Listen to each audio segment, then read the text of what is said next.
Hi everyone and welcome back. Let's jump right into it.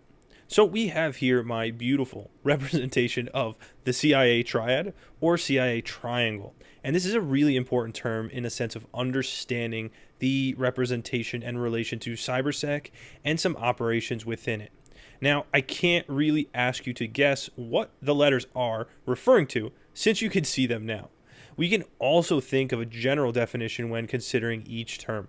For example, you already might have an idea in mind when thinking about confidentiality, integrity, or availability. But let's try to define them a little more or provide some examples to help conceptualize the CIA triad. So let's think about confidentiality and how we can define it. We can refer to confidentiality in the sense of least privilege. So for example of confidentiality, it could be user permission on a system. We want to keep the data confidential without unauthorized access.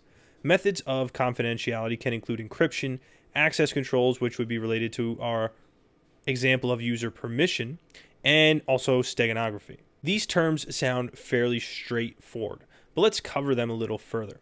We can also think of confidentiality as least privilege, as we mentioned, or access. Examples of confidentiality further can be system or user permissions and file encryption. If you check Wikipedia, you'll see it referred to as a component of privacy that is implemented to protect our data from unauthorized viewers. Next up, we have integrity. Integrity refers to protecting our data. This can be when we send it, when it's stored, and how it's stored. Overall, we want to make sure that no one can tamper with it and access it.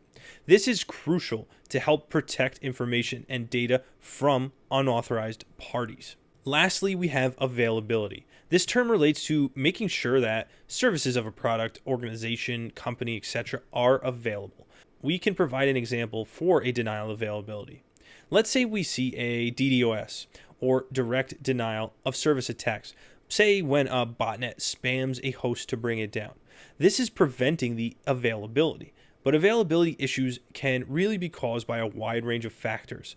A method of helping with availability would be redundancy. This can be server redundancy, disk redundancy, site redundancy. We want to make sure these services, the products, software, things that we're working on or responsible for are available. And that makes the basis for our CIA triad. This can really help build a foundation for cybersec processes if you will always take into consideration this triad, each of the three elements. It can really be applied to any type of process, system, procedure.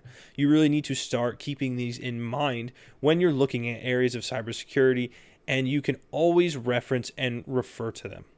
So I hope that has helped introduce the CIA triad. Hope it's starting to become more familiar as you're thinking of how to adopt a security mindset, thinking of these terms, bringing them and evaluating them to see how they relate to specific areas of cybersecurity. And that's what we're going to get to next, some areas of cybersec. So let's close it off here, and I'll see you guys in the next lecture.